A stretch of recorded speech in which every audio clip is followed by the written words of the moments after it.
જેની પાસે પાર્કિંગ નથી એના ગ્રાહકોને પાર્કિંગ ના કરાવે અને સિંગલ વે કરી નાખે છે, સિંગલ એન્ટ્રી, એક બાજુથી આવે ને એક બાજુ નીકળી જાય, પોતે સિક્યુરિટી જવાન રાખે.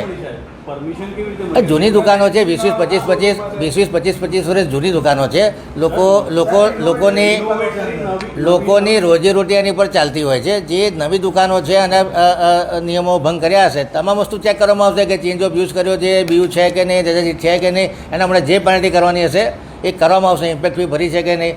મૂળ વિષય અત્યારે એવો છે કે ફાયર એનઓસી કરતાં સાંકડી પોળમાં જે ટ્રાફિક કન્જેશન થાય છે અને એના લીધે નાગરિકો એકબીજા જો ઝઘડા કરે અને આવા ક્રિમિનલ બનાવો ન બને અને કોઈ વખત કોઈ બનાવ બને એ ઘડીએ ફાયર એન્જિન અને એમ્બ્યુલન્સ પ્રોપર સમયે જઈ શકે. આ વ્યવસ્થાના ભાગરૂપે આજે મિટિંગ રાખી હતી.